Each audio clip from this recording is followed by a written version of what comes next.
students, welcome once again to my channel Compass with Lens। बच्चों आज मैं जो 7th क्लास का क्वेश्चन आंसर्स का सेशन लेकर आ रही हूँ, आजकल जो स्टार्ट करा हुआ है मैंने, उसमें आज मैं अपने एक स्टूडेंट की कॉपी में से करा रही हूँ क्योंकि मेरे पास बहुत ज़्यादा डिमांड आ रही है बच्चों की और मेरे पास बिल्कुल टाइम नहीं है जिससे कि मैं अपनी हैंड राइटिंग में उसे कॉपी कर पाऊँ, नोट्स बना पाऊँ। तो आज मैं डायरेक्ट अपने एक स्टूडेंट की कॉपी में से ही कराने की कोशिश कर रही हूँ।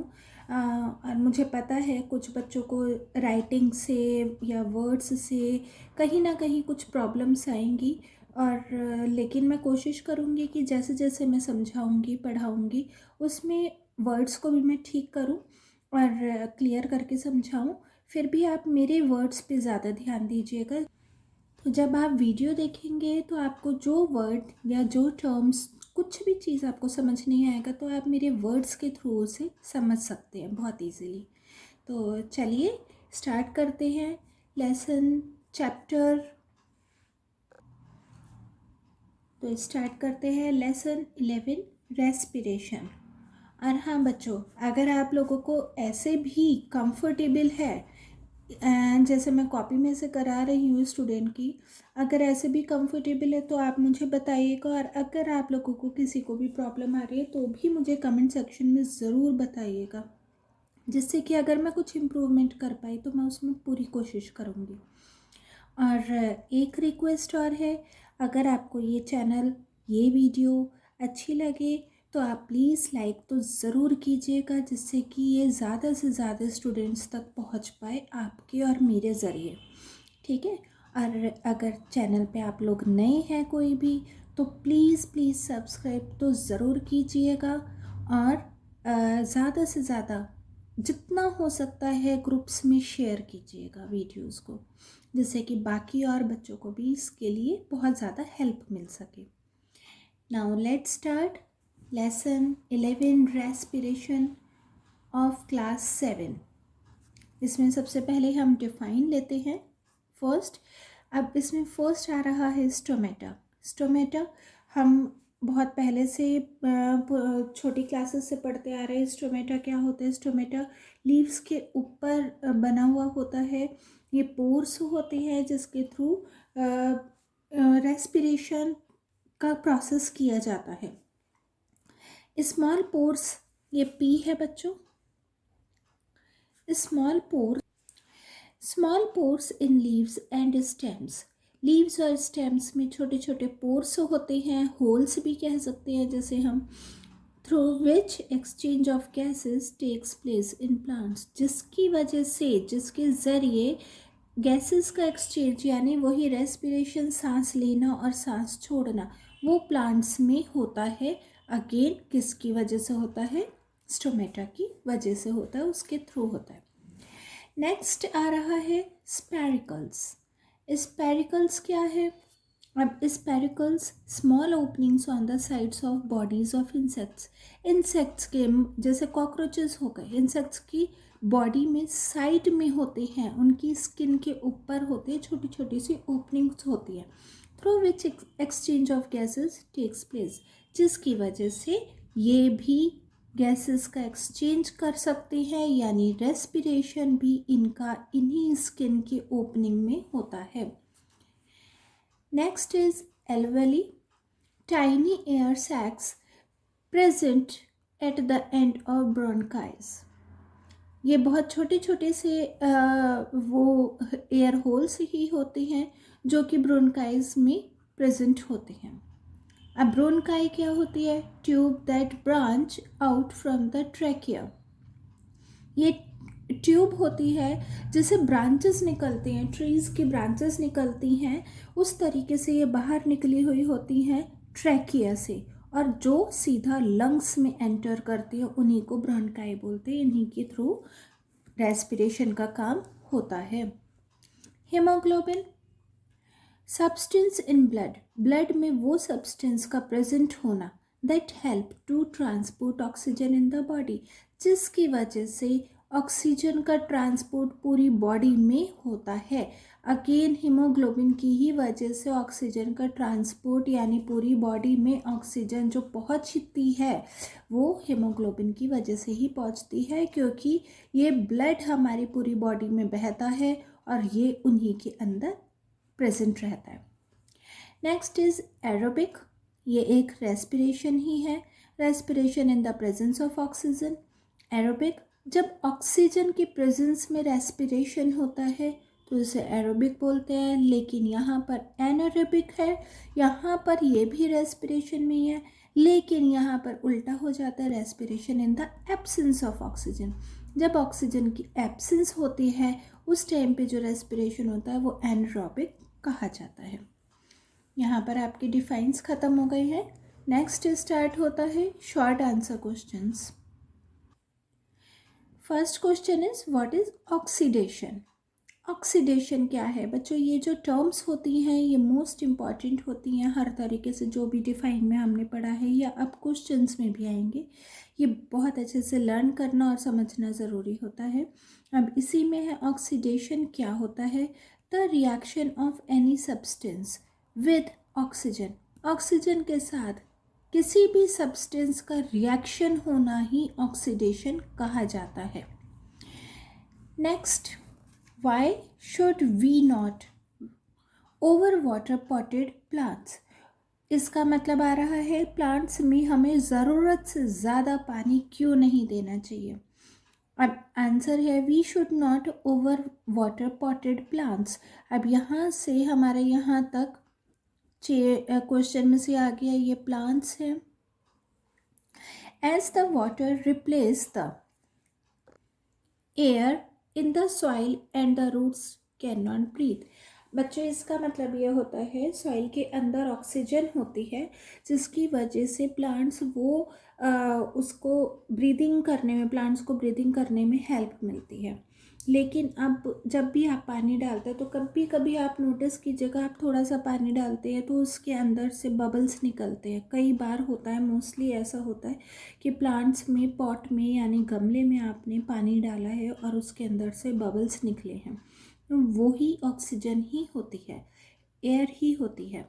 अब जो एयर होती है, अब पानी हम बहुत ज़्यादा अगर डाल देंगे तो वो जो एयर प्रेजेंट होगी वो तो पूरी तरीके से ख़त्म हो जाएगी, जिसकी वजह से क्या होगा, रूट्स जो है वो बिल्कुल भी ब्रीथ नहीं कर पाएंगे। इसी वजह से कई बार ऐसा होता है कि जब पानी बहुत ज़्यादा डाल दिया जाता है तो प्लांट्स एक टाइम पर आके बहुत जल्दी सड़ जाते हैं, ख़त्म हो जाते हैं, ख़राब हो जाते हैं। तो इसीलिए कभी भी एक्स्ट्रा एक्सेस पानी नहीं डालना चाहिए। Next question, what do you mean by the stromal apparatus. अब ये क्या है? Stomata along with its nearly guard cells. Stomata जिसके साथ में गार्ड सेल्स होते हैं एंड अदर सेल्स, और बाकी के सेल्स भी होते हैं, are called the stromal apparatus. उसी को स्टोमल एपरेटस बोला जाता है। Next question is what are the main organs of the respiratory system. Respiratory system के मेन ऑर्गन्स कौन कौन से हैं? ये मोस्ट इम्पॉर्टेंट क्वेश्चन है बच्चों, ये अक्सर पूछा जाता है। 99% ये क्वेश्चन आता ही आता है, चाहे इस फॉर्म में आए चाहे डिटेल में आए, किसी भी तरीके से ज़रूर आता है। तो इसे बहुत अच्छे से लर्न करना है विद स्पेलिंग्स। तो मेन ऑर्गन्स आ रहे हैं रेस्पिरेटरी सिस्टम में, तो वो है फर्स्ट नॉस्ट्रिल्स, जिसके थ्रू हम नोज़ से अपना एयर अंदर लेते हैं।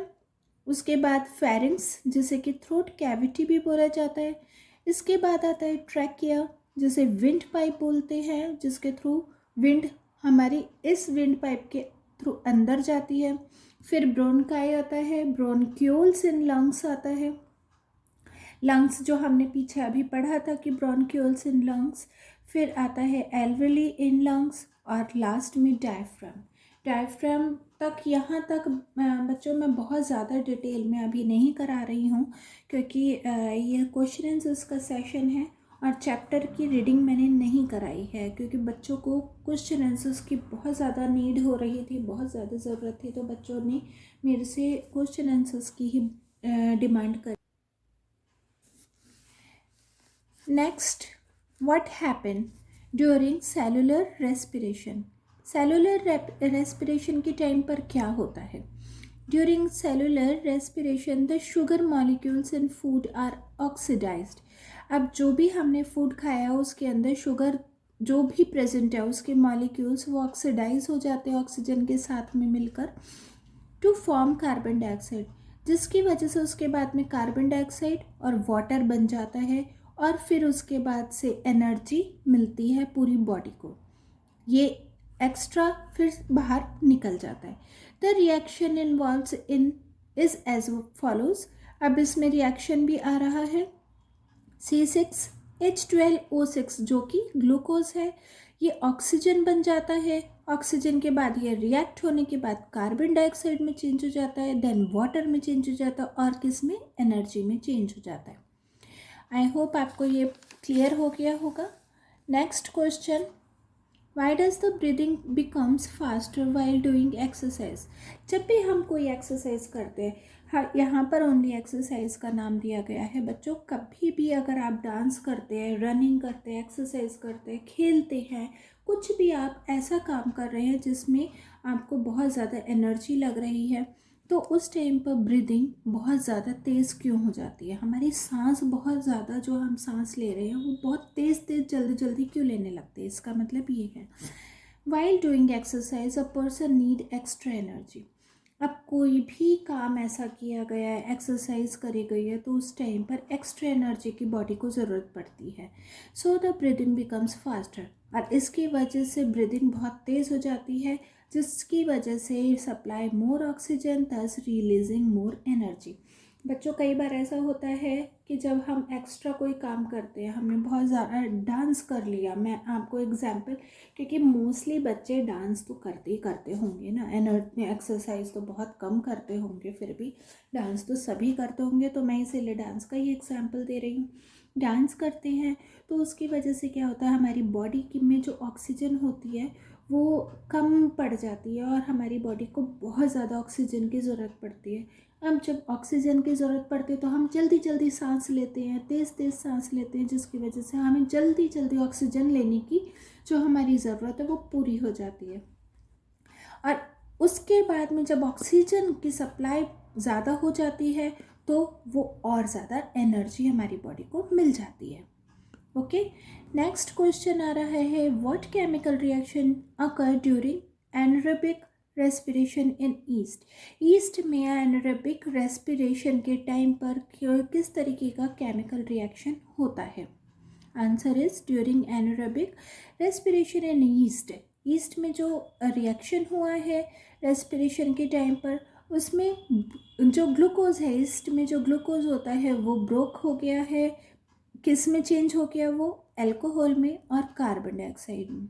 जब अल्कोहल और कार्बन डाइऑक्साइड में चेंज हो गया तो उसके बाद में वो एनर्जी रिलीज होती है। ये केमिकल रिएक्शन हुआ है। Next and last question of short answer question is question 8। An athlete suffers from muscular cramps while running a race.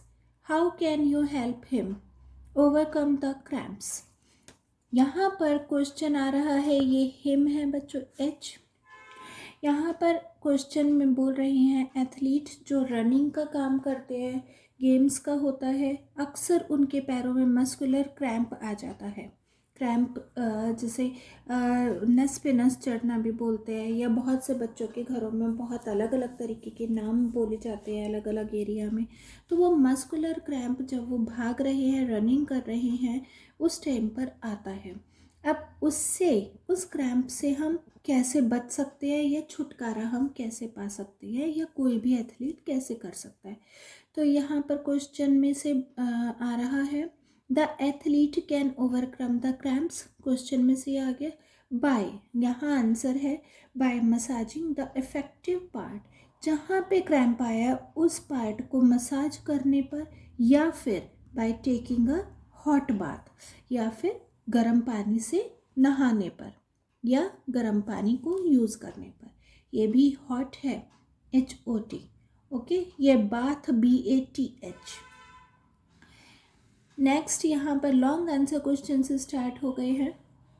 First question, name and explain in one sentence each the two main process of respiration. अब दो तरीके के process है respiration के, उनके बारे में हमें एक्सप्लेन करके बताना है। The two main process of respiration are, first आ रहा है एक्सटर्नल रेस्पिरेशन और ब्रीदिंग। एक्सटर्नल रेस्पिरेशन जो हम आप सब करते हैं, यानी सांस लेना और छोड़ना, that is taking in air rich in oxygen, जो कि सांस या एयर हवा में हम लेते हैं, यानी इनहेल करना, and giving out air rich in carbon dioxide, और जो एयर बाहर निकाल रहे हैं जो कि कार्बन डाइऑक्साइड है, यानी एक्सलेशन करना। Again I am repeating, external respiration और ब्रीदिंग वो होता है that is taking in air जो कि पूरी तरीके से ऑक्सीजन से भरी हुई है उसे ले रहे हैं, और जो कार्बन डाइऑक्साइड से भरी हुई ऑक्सीजन बाहर निकाल रहे हैं उसे एक्सलेशन बोला जाता है। और दूसरे तरीके की कौन सी हो गई, इंटरनल रेस्पिरेशन। इंटरनल रेस्पिरेशन और सेल्यूलर रेस्पिरेशन। अब इसमें क्या है, इंटरनल और cellular respiration that is using oxygen to break down food to release energy, जिसमें कि ऑक्सीजन फूड जो खाया है उसका रिलीज करने के लिए, एनर्जी रिलीज करने के लिए जो काम किया गया है उसी को इंटरनल रेस्पिरेशन कहा गया है। Internal respiration occur in the body sales. Internal respiration body cells में ही होता है, जिसकी वजह से ऑक्सीजन का जो ब्रेक डाउन हुआ है फूड से उसको एनर्जी मिलती है बॉडी को। Next question, how does exchange of gases occur in the following. अब एनिमल्स में ही आ गया है, जैसे कि फिश में कैसे एक्सचेंज होता है गैसेस का। Fishes use gills for exchange of gases, ये हमें सबको पता है। फिशेज गैसेस को एक्सचेंज करने में उनकी गिल्स हेल्प करती हैं। Gills are made up of a large number of filaments. अब गिल्स बहुत बड़ी संख्या में फिलामेंट्स में बनी हुए होते हैं। Richly supplied with thin veins, जिसमें कि बहुत पतली पतली बारीक बारीक वेन्स बनी हुई होती हैं, जिसे कि कैपिलरीज बोला जाता है। कैपिलरीज बहुत बारीक नसें होती हैं बच्चों, उन्हीं को बोलते हैं। As water enter through the mouth, जैसे ही वाटर उनके माउथ में एंटर करता है, it flows over the gills, ये गिल्स के ऊपर आ जाता है। The blood in the capillaries, जो ब्लड कैपिलरीज में बह रहा है, नसों में है, एब्जॉर्ब ऑक्सीजन, तो पानी में जो ऑक्सीजन घुली हुई है उसे वो एब्जॉर्ब कर लेती हैं। And give out carbon dioxide through it's walls, और जो कार्बन डाइऑक्साइड उसे बाहर निकाल देती है इस वॉल्स के ज़रिए। या इस तरीके से फिशेस का रेस्पिरेशन प्रोसेस होता है। अब कॉकरोच का बोल रहे हैं, कॉकरोच का बताना है। कॉकरोचेस हैव ओपनिंग्स, कॉकरोचेस के ओपनिंग्स बनी हुई होती है, छोटे छोटे से होल्स बने हुए होते हैं बारीक बारीक से, जिन्हें कि स्पैरिकल्स बोला जाता है। ऑन देयर बॉडीज़ पर होते हैं, स्किन में। Air enters these openings, air इन्हीं ओपनिंग्स में एंटर करती है and reaches all the part of the body, और पूरी बॉडी के पार्ट में पहुंच जाती है। थ्रू रेस्पिरेटरी ट्यूब्स, अब ये जो एयर पहुंच रही है वो किसके ज़रिए, रेस्पिरेटरी ट्यूब्स के ज़रिए पहुंच रही है, जैसे कि ट्रैकिया बोला गया है। And their branches called tracheoles, और ये तो ट्रैकिया हो गया, और ट्रैकिया की जितने भी ब्रांचेस बनी हुई हैं उन्हें ट्रैक्यूल्स बोला गया है। Third question, how do the nostrils contribute to the process of breathing. अब सबसे पहले जो ब्रीदिंग कर रहे हैं बच्चों, अब अंदर के पार्ट्स तो हमें किसी को भी नहीं पता, हमें तो नहीं दिखाई देते, ना हमें अपने दिखाई देते, ना हमें किसी और के दिखाई देते हैं, है ना। लेकिन हमें क्या दिखाई देते हैं, नॉस्ट्रिल्स दिखाई देते हैं, जिसके ज़रिए हम सबसे पहले ब्रीदिंग करते हैं, सांस लेते हैं। तो नॉस्ट्रिल्स किस तरीके से कंट्रीब्यूट करते हैं ब्रीदिंग प्रोसेस में। The air around us is impure, हमारे आसपास की जो भी एयर है वो पूरी तरीके से इम्प्योर है।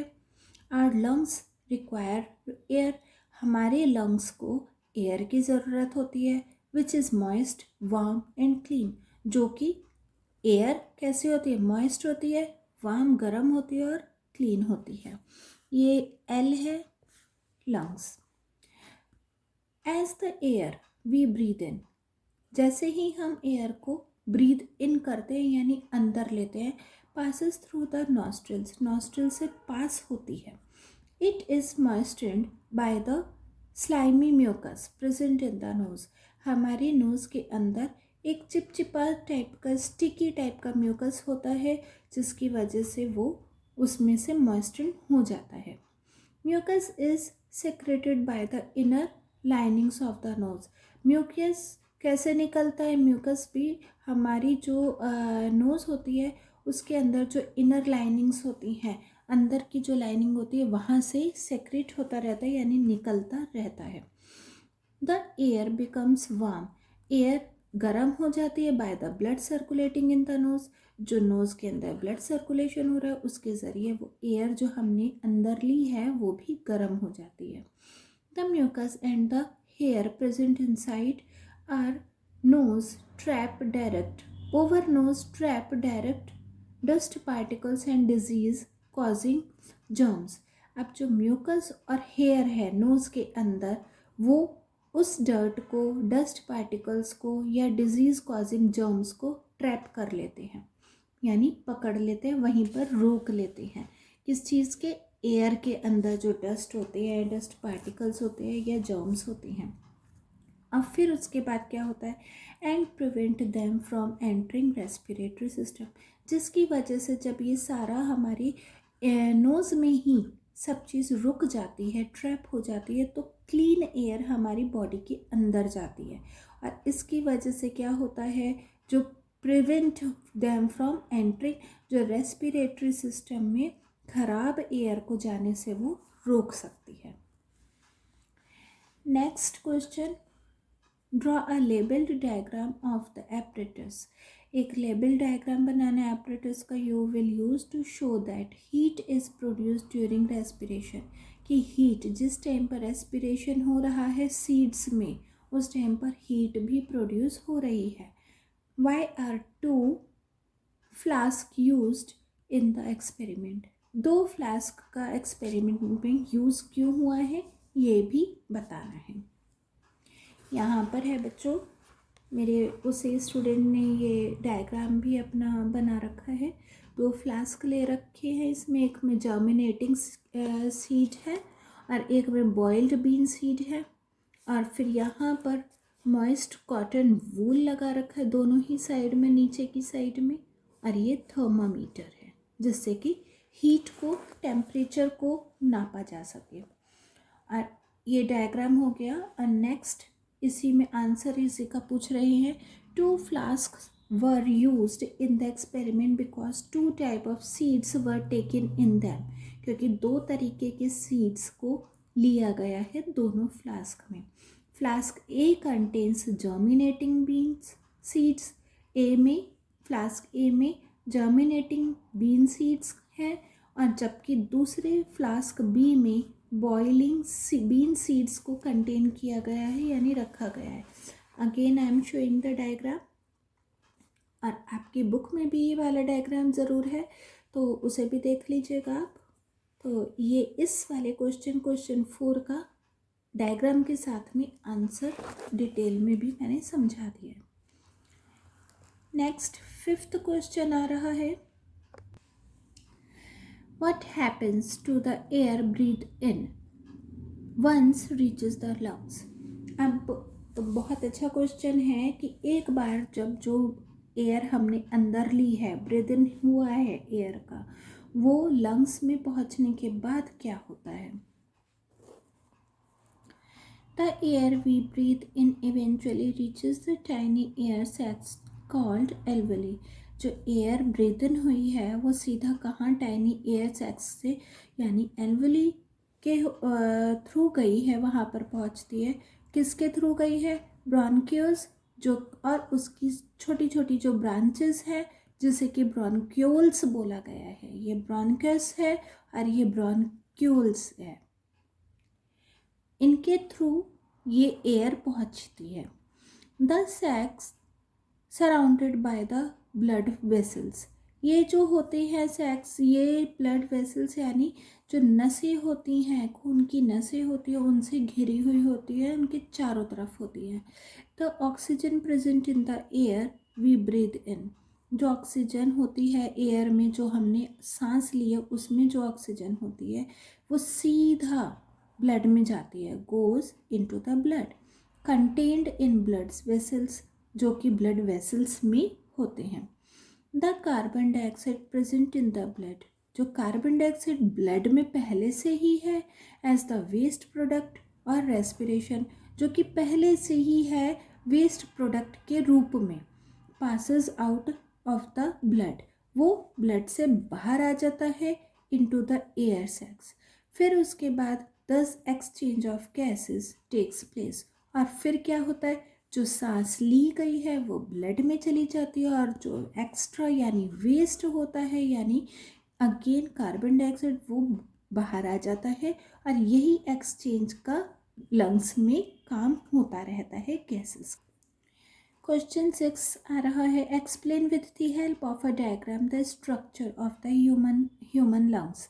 अब ह्यूमन लंग्स का स्ट्रक्चर समझाना है डायग्राम के हेल्प के through, and how exchange of gases occurs in the lungs, और साथ में ये भी बताना है कि लंग्स के अंदर जो गैसेस का एक्सचेंज हो रहा है वो भी कैसे होता है। ये एक क्वेश्चन है। Answer, in the lungs each bronchioles branches, जितनी भी ब्रोंक्यूल्स ब्रांचेस होती हैं आउट इनटू स्मॉलर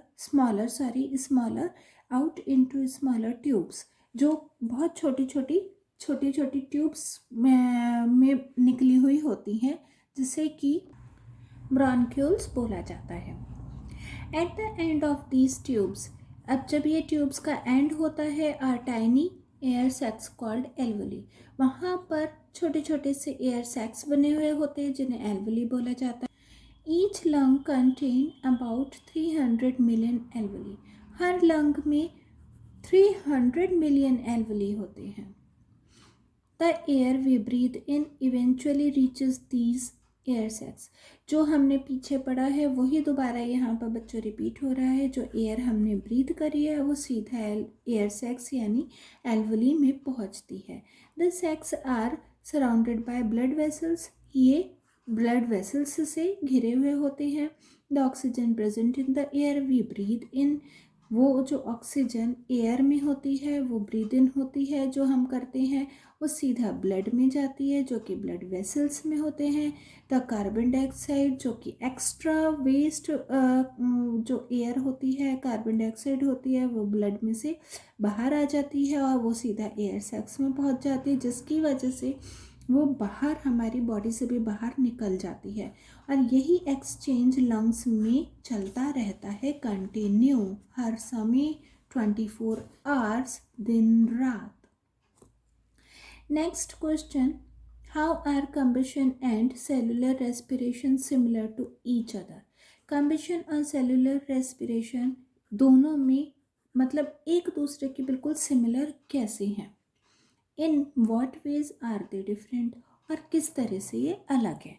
दोनों ही चीज़ें उन्होंने पूछी हैं कि सिमिलैरिटीज़ भी हैं और डिफरेंस भी है। तो कैसे है, similarity between cellular respiration and combustion is that the similar kind of chemical reaction, दोनों में ही सेलुलर रेस्पिरेशन और कम्बशन में केमिकल रिएक्शन सेम काइंड का होता है। अगर in both of them both the process release energy, और ये इन दोनों का जो प्रोसेस होता है उसमें ही एनर्जी, दोनों में ही एनर्जी रिलीज होती है। और difference between combustion and cellular respiration कैसे है, तो कम्बशन का डिफरेंस आ रहा है। पहले, combustion is a fast process, ये बहुत तेज़ प्रोसेस होता है, एंड कैन अकर एनीवेयर, और ये कहीं पर भी होता है।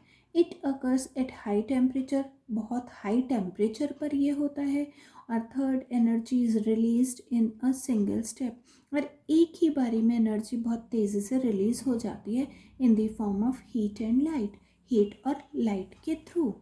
लेकिन जो सेलुलर रेस्पिरेशन होता है उसमें क्या होता है, cellular respiration is a slow process, ये बहुत स्लो प्रोसेस होता है, which occurs only in living cells, जो केवल लिविंग सेल्स में ही मतलब होता है। It occurs at body temperature, ये बॉडी टेम्परेचर पर ही होता है। Energy is released in steps, एक के बाद एक, मतलब एकदम नहीं है, जैसे उसमें तो वन टाइम में ही हो गया था, सिंगल स्टेप में ही हो गया था, यहाँ पर कई स्टेप के बाद में एनर्जी रिलीज होती है and stored in a chemical molecules, जिसे कि एटीपी बोला गया है। ये केमिकल मॉलिक्यूल्स में स्टोर होती है, जिसे एटीपी बोलते हैं। बच्चों, कंबशन और सेलुलर रेस्पिरेशन दोनों को मैं एग्जाम्पल के साथ समझा देती हूँ। कंबशन में जैसे उन्होंने बताया है कि एनर्जी सिंगल स्टेप में रिलीज होती है, मतलब एकदम से होती है रिलीज, जिसमें कि हीट और लाइट भी प्रोड्यूस हो जाता है। अब जैसे अब ये कैसे होता है, मेनली क्या है, सेलुलर रेस्पिरेशन होता है लिविंग सेल्स में। इसका मतलब ये लिविंग सेल्स में तो नहीं होता, इससे तो हमें क्लियर होता है। तो इसके एग्जाम्पल्स क्या हैं बच्चों, जैसे मोटर चलाई है, जैसे अब कोई भी वहीकल है, मोटर का वहीकल हो गया, जैसे कार, स्कूटर, बस, कुछ भी हम ले सकते हैं, जो पेट्रोल डीजल से होता है। पेट्रोल डीजल डाला और फ़ौरन ही क्या हुआ, वन स्टेप में, सिंगल स्टेप में ही एनर्जी रिलीज हुई और वो स्टार्ट हो गया, है ना। ऐसे ही और क्या हो सकता है, जैसे वुड को आपने आग लगाई है, फायर लगाया, तो उसमें से क्या निकला है, हीट और लाइट, फ़ौरन ही वन स्टेप में ही एनर्जी रिलीज हो गई। हाई टेम्परेचर में हुआ है, बहुत तेज़ी से काम हुआ है। अब एक और एग्जांपल, जैसे कुकिंग ऑफ फूड हो गया, आपने गैस को ऑन किया, लाइटर करा और एनर्जी रिलीज हुई फ़ौरन ही, एक ही स्टेप में, तो ये कम्बशन का हो गया। बाकी सेलुलर रेस्पिरेशन जो कि इन्होंने बताया ही है कि लिविंग सेल्स में ही होता है, यानी हम लोग हो गए, ऑर्गेनिज्म है, ऑर्गेनिज्म में तो कंप्लीट हर कोई आ जाता है, चाहे ह्यूमन बींग्स है, प्लांट्स हैं, इंसेक्ट्स हैं, कुछ भी है, एनिमल्स वगैरह कुछ भी, तो ये उसमें होता है। ठीक है, okay, I hope this is clear to you all of you. Next question लेते हैं। अच्छा हाँ, इसमें एक टर्म और आई है, इन्होंने बोला है केमिकल मॉलिक्यूल, जैसे कि एटीपी बोला गया है। इसकी फुल फॉर्म है एडेनोसिन ट्राइफॉस्फेट। ठीक है, ये इसकी फुल फॉर्म है एटीपी की। बच्चों, ये एक तरीके का केमिकल है जो डिस्कवर 1920 में हुआ था। इसका काम होता है स्टोर करना और रिलीज़ करना, किसी चीज़ को है, एनर्जी को स्टोर करना और रिलीज़ करना, बहुत सारे सेलुलर प्रोसेस के लिए, और ये माइक्रोकॉन्ड्रिया में पाया जाता है।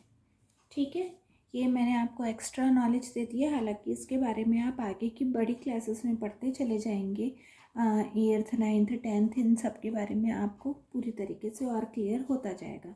मैंने आपको बस छोटा सा एक इसकी फुल फॉर्म बता दिया, थोड़ा सा इसके बारे में मैंने बता दिया। नेक्स्ट क्वेश्चन आ रहा है हमारा 8th question, how will you show that exhale air. अब आप कैसे शो करेंगे कि जो सांस छोड़ी गई है has more carbon dioxide than inhaled air, जो उसमें ज़्यादा कार्बन डाइऑक्साइड है कंपैरेटिव टू जो हमने इनहेल करी है। आपको पता है जो हम इनहेल करते हैं, जो सांस हम लेते हैं, ऑक्सीजन, हमें पता है कि उसमें ऑक्सीजन होते हैं, नहीं बच्चों, उसमें बहुत सारी चीज़ें होती है, उसमें कार्बन डाइऑक्साइड भी होता है, वाटर वेपर भी होता है, डस्ट पार्टिकल्स और ये सब तो होता ही होता है, इसके अलावा कार्बन डाइऑक्साइड भी होता है कुछ मात्रा में। Answer, let us take 2 test tube, 2 test tube लेते हैं, each of them half filled with lime water, दोनों को ही हम लाइम वाटर में आधा भर लेते हैं, यूजिंग 2 होल स्टॉपर्स, जिसमें कि अब 2 होल स्टॉपर्स को हम यूज़ में लेते हैं, ग्लास ट्यूब्स और क्लिप्स, साथ में स्टॉपर्स के ग्लास ट्यूब भी है और क्लिप्स भी हैं। We set up the apparatus as shown, हम एपरेटस को जैसे दिखाया गया है उसी तरीके से करते हैं। Set, we use the rubber tube at the middle और टू ब्रीथ, अब रबर ट्यूब को बीच में से ब्रीदिंग करने के लिए यूज़ में लेते हैं। in and out through the mouth. As we suck in air, जैसे ही हम एयर को अंदर लेते हैं through the rubber tube, clip x is opened. उसमें क्या होगा, रबर ट्यूब के थ्रू जब एयर अंदर गई तो क्लिप एक्स ओपन हो जाता है और क्लिप वाई क्लोज हो जाता है। The inhaled air passes through lime water, जो इनहेल्ड किया गया है, अंदर जो एयर गई है या सांस ली गई है, वो सीधा लाइम वाटर से पास हो रही है इन टेस्ट ट्यूब ए, जो कि टेस्ट ट्यूब ए के लाइम वाटर से पास हुई है। As we exhale through rubber tube clip Y, जैसे ही एक्सेल किया गया है यानी सांस बाहर छोड़ी गई है या एयर बाहर छोड़ी गई है, तो रबर ट्यूब जो कि क्लिप वाई है वो ओपन हो जाता है और क्लिप एक्स क्लोज हो जाता है। The exhaled air pass through the lime water in test tube B, जो एक्सेल एयर है वो lime water test tube B से पास होती हुई निकलती है। Lime water turns more milky, lime water ज़्यादा मिल्की हो जाता है टेस्ट ट्यूब बी का। This shows that exhaled air has more carbon dioxide, इससे पता चलता है कि जो एक्सेल्ड एयर है वो उसमें ज़्यादा कार्बन डाइऑक्साइड की मात्रा ज़्यादा है।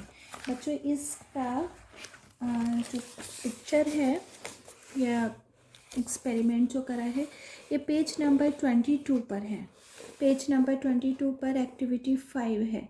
इसमें ही आपका पूरा है कि carbon dioxide in excelled and inhaled air में, ये वाले एक्सपेरिमेंट में भी आप पूरी तरीके से क्लियर करके इसे भी रीड कर सकते हैं। Next question, what is difference between breathing and cellular respiration. अब ब्रीदिंग और सेलुलर रेस्पिरेशन में क्या डिफरेंस है। Breathing it is a physical process, ये एक फिज़िकल प्रोसेस है, कंटिन्यू चलने वाला प्रोसेस है of exchange of gas. No chemical reaction take place, इसमें किसी भी तरीके का कोई केमिकल रिएक्शन नहीं होता। It takes place outside the cell, ये सेल्स के बाहर होता है क्योंकि हम सांस ले रहे हैं और छोड़ रहे हैं, इसमें हमारे सेल्स का, बॉडी सेल्स का कोई काम नहीं है। There is no release of energy, और इसी की वजह से किसी भी तरीके की एनर्जी रिलीज नहीं हो रही है। लेकिन जो सेल्स में होता है यानी सेलुलर रेस्पिरेशन, जो हमारी बॉडी के सेल्स में होता है, इसमें chemical reaction of oxidation of food takes place, जो कि फूड का ऑक्सीडेशन हो रहा है, ये केमिकल रिएक्शन होता है।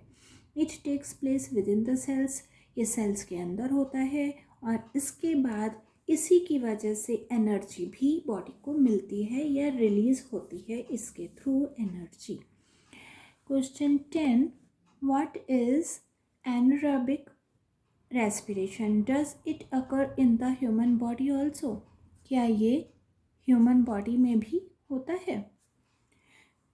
Some organism such as yeast, कुछ ऑर्गेनिज्म जो कि जैसे कि ईस्ट है, and some bacteria can live without oxygen, जो कि बिना ऑक्सीजन के भी मतलब सर्वाइव कर सकते हैं। In the cells glucose is broken into alcohol and carbon dioxide, cells में ग्लूकोज एल्कोहल और कार्बन डाइऑक्साइड में रिलीज होता है यानी चेंज हो जाता है विदाउट यूजिंग ऑक्सीजन, जिसमें कि ऑक्सीजन का काम ही नहीं हुआ है, यूज़ ही नहीं हुआ to give energy. This process is anaerobic respiration, इसी को एनारोबिक रेस्पिरेशन बोला जाता है। The amount of energy given out in anaerobic respiration is much less, जो एनर्जी निकल रही है एनारोबिक रेस्पिरेशन में ये बहुत कम होती है then the by aerobic respiration comparative to aerobic respiration, that in aerobic respiration, aerobic respiration में जितनी एनर्जी मिलती है, रिलीज होती है, उतनी anaerobic respiration में नहीं होती। Sometimes during strenuous activity, ये स्पेलिंग है STRENUOUS, इसका मतलब है जब बहुत ज़्यादा हैवी एक्टिविटी करी गई है, such as long distance running, जैसे कि बहुत लंबी रनिंग करी गई, our body can not get enough oxygen, जिसकी वजह से हमारी बॉडी को जितनी हमारी बॉडी को ज़रूरत है ऑक्सीजन की उतनी नहीं मिल पाई to produce the required energy to get the additional energy. अब जितनी और ज़्यादा एडिशनल एनर्जी की ज़रूरत है, anaerobic respiration occurs within our muscle cells. तो एनारोबिक रेस्पिरेशन यानी जो एक्स्ट्रा एनर्जी मिल रही है वो हमारी मसल सेल्स के थ्रू मिलेगी हमारी बॉडी को। ओके बच्चों, यहाँ तक तो क्लियर हो ही गया होगा आपको। नेक्स्ट क्वेश्चन 11 लेते हैं। Why do we sometimes suffer from muscle cramps while exercise. अब जब एक्सरसाइज कर रहे हैं उस टाइम पे ज़्यादातर मसल क्रैम्प्स क्यों आते हैं? Answer, during exercise our body can not get enough oxygen. Exercise के टाइम पर हमारी बॉडी को ज़्यादा ऑक्सीजन नहीं मिल पाती है to produce the required energy. जो कि हमारी बॉडी को एनर्जी की ज़रूरत है, उतनी एनर्जी को प्रोड्यूस करने के लिए उतनी ऑक्सीजन नहीं मिल पाती। टू गेट द एनर्जी या extra energy, to get the extra है बच्चों ये, to get the extra energy anaerobic respiration takes place. तो उस टाइम पर एनारोबिक रेस्पिरेशन होता है, it is takes place within our muscle cells, हमारे मसल सेल्स में। In this process there is partial break down of glucose. इस time पर क्या होता है, जो ग्लूकोज का जो ब्रेक डाउन होता है वो पार्शियली होता है, यानी पूरी तरीके से नहीं होता, कम होता है। टू प्रोड्यूस लैक्टिक एसिड, जो ये ब्रेक डाउन हुआ है इससे लैक्टिक एसिड का प्रोडक्शन हुआ है। द एक्यूमुलेशन, जो इकट्ठा हुआ है lactic acid, the accumulation of lactic acid. Accumulation का मतलब होता है बच्चों इकट्ठा होना। Lactic acid in the body, body में जो लैक्टिक एसिड इकट्ठा हुआ है कॉजेज मस्कुलर क्रैम्प्स, और इसी की लैक्टिक एसिड की इकट्ठा होने की ही वजह से मस्कुलर क्रैम्प्स आते हैं। That is why we sometimes have cramps after heavy exercise. और इसी की वजह से हमें हैवी एक्सरसाइज जब भी हम करते हैं या कोई भी करता है तो यूजुअली क्रैम्प्स ज़रूर आते हैं। यहाँ पर लॉन्ग आंसर क्वेश्चंस भी फिनिश हो गए। नेक्स्ट स्टार्ट हो रहे हैं hot answer questions. First, it is wise to sleep under a tree. क्या ये अक्लमंदी है किसी भी ट्री के नीचे सोना ड्यूरिंग द डे के टाइम पर या फिर नाइट के टाइम पर, दोनों ही में ही हमें बताना है। Answer, it is wise to sleep under a tree during the day as plants give out oxygen. दिन के टाइम पर किसी भी पेड़ के नीचे सोना अच्छा है क्योंकि प्लांट्स ऑक्सीजन को रिलीज़ करते हैं, लेकिन रात के टाइम पर बिल्कुल भी नहीं सोना चाहिए। This is because plants give out carbon dioxide at night, क्योंकि रात के टाइम कार्बन डाइऑक्साइड वो रिलीज़ करते हैं यानी छोड़ते हैं। Question 2, a person put warm water in an aquarium.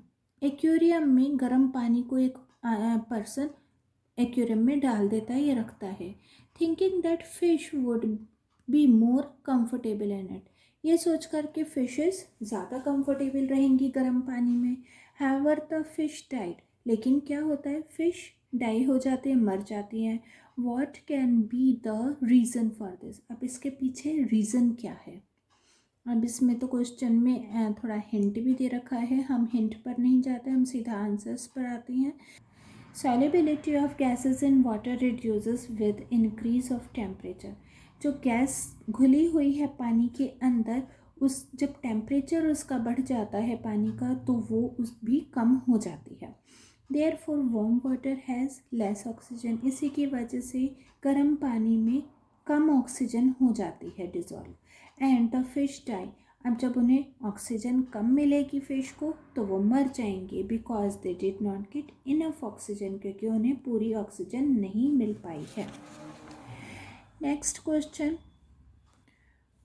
When you run your breathing becomes faster.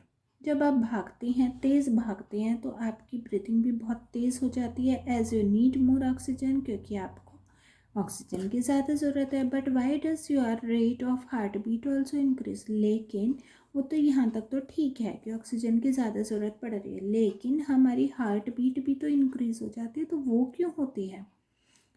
Answer, when we run extra oxygen needed. जब हम भागते हैं तो एक्स्ट्रा ऑक्सीजन की हमारी बॉडी को ज़रूरत पड़ती है, बॉडी सेल्स को, टू जनरेट मोर एनर्जी, ज़्यादा एनर्जी को जनरेट करने के लिए। Is taken in by faster breathing, और इसी की वजह से बहुत तेज़ हमारी ब्रीदिंग हो जाती है।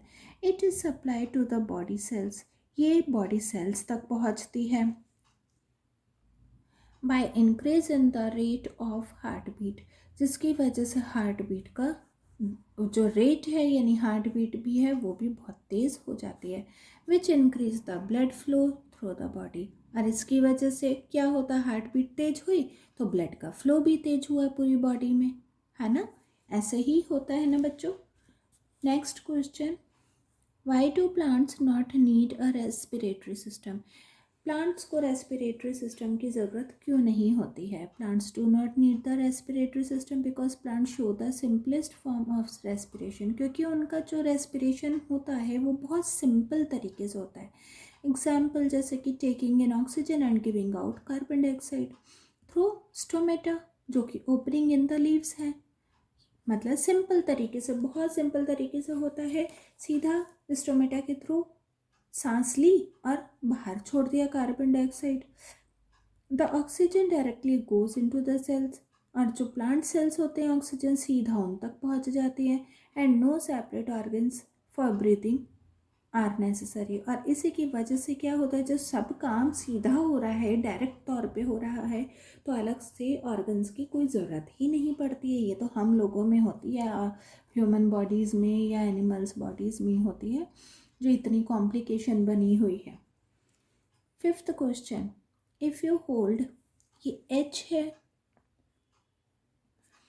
If you hold your breath for some time, अगर आप अपनी ब्रीदिंग को थोड़ी देर रोक लेंगे, एंड देन रिलीज इट, और उसके बाद आप छोड़ेंगे, you have to breathe heavily after that. Why, आपको उसके बाद में बहुत भारीपन सा लगता है ब्रीदिंग में, तो क्यों होता है ऐसा। If we hold our breath for some time, the body cells get starved of oxygen. ये starved है, STARVED, यानी कमी होना। जब हम बॉडी में अपनी ब्रीदिंग को रोक लेंगे तो हमारी बॉडी सेल्स में ऑक्सीजन की कमी हो जाएगी, and we have to then breathe to supply extra oxygen, और उसके बाद में हमें क्या करना होगा, we have to then breathe heavily. Again मैं रिपीट कर रही हूँ, and we have to then breathe heavily to supply extra oxygen. तो हमें बहुत तेज़ी से, यानी हैविली तेज़ी से ही है, मतलब बच्चों यहाँ पर वो एक्स्ट्रा ऑक्सीजन को लेने के लिए हमें करना पड़ता है। Next, why do you think we yawn, जब हम जम्भाई लेते हैं, यौन मतलब होता है जम्भाई लेना, नींद आने से पहले जब हमें नींद आने लगती है तो आलस आता है, तो हमें यौन आता है, यानी जम्भाई आती है। व्हेन वी आर स्लीपी और ड्राउजी, जब हमें नींद का नशा सा होने लगता है ना। यौन occurs when the body sales need additional oxygen, यौन जब होता है जब हमारी बॉडी को एक्स्ट्रा ऑक्सीजन की ज़रूरत होती है। और इन अदर वर्ड्स, या दूसरे शब्दों में कहें, when there is an increased amount of carbon dioxide in the blood, या फिर दूसरे वर्ड्स में ये कह सकते हैं कि जब हमारे ब्लड में कार्बन डाइऑक्साइड की अमाउंट बढ़ जाती है तब भी यॉर्निंग आती है। व्हेन पीपल आर स्लीपी और ड्राउजी, जब पीपल यानी लोगों को जब नींद आने लगती है, देयर रेस्पिरेशन स्लो डाउन, उनका रेस्पिरेशन बहुत कम हो जाता है, हल्का पड़ जाता है। The phenomena leads to decrease in the level of oxygen, जो फिनोमेना, ये जो फिनोमेना है वो ऑक्सीजन का लेवल को कम कर देता है, and an increase carbon dioxide level in the blood, और कार्बन डाइऑक्साइड के लेवल को ब्लड के अंदर बढ़ा देता है। बच्चों थोड़ा सा प्रॉब्लम है, मुझे भी हो रही है राइटिंग समझने में, वर्ड्स को समझने में थोड़ा सा, लेकिन मैं फिर भी जो भी मैं वर्ड बोल रही हूँ वो बहुत क्लियर करके बोल रही हूँ। अगर आप में से किसी को भी कोई प्रॉब्लम आ रही है तो प्लीज़ मेरे वर्ड्स को समझिएगा, और उसके बाद आप रीड करेंगे तो आपको पूरा क्लियर हो जाएगा। Next and last question of this chapter, why do mountaineers, जो माउंटेनियर्स होते हैं जो पहाड़ों पे चढ़ते हैं, climbing high, again this is H, high mountains carry oxygen cylinder with them. वो अपने साथ में जब बहुत ऊंचे ऊंचे पहाड़ों पर माउंटेनियर्स चढ़ते हैं तो उस टाइम पर वो अपने साथ में ऑक्सीजन सिलेंडर क्यों कैरी करते हैं? Answer, When we climb high mountains, जब हम हाई माउंटेन्स पे चढ़ते हैं, वी फेस ऑक्सीजन डेफिशिएंसी, तो हमें ऑक्सीजन की डेफिशिएंसी होती है बहुत, क्योंकि जितना ऊंचाई पर जाएंगे उतनी ज़्यादा ऑक्सीजन कम मिलेगी। As the air in thinner higher up, वही जो मैंने अभी आपको बताया, जितनी आप ऊंचाई पर जाएंगे उतनी ज़्यादा ऑक्सीजन की कमी होती जाएगी।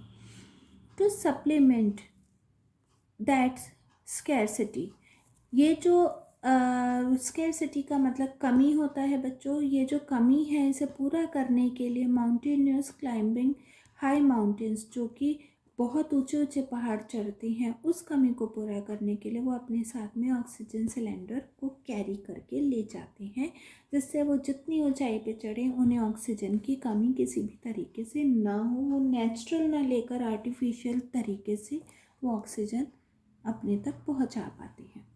चलो बच्चों, यहाँ पर आपका चैप्टर फिनिश हो गया है।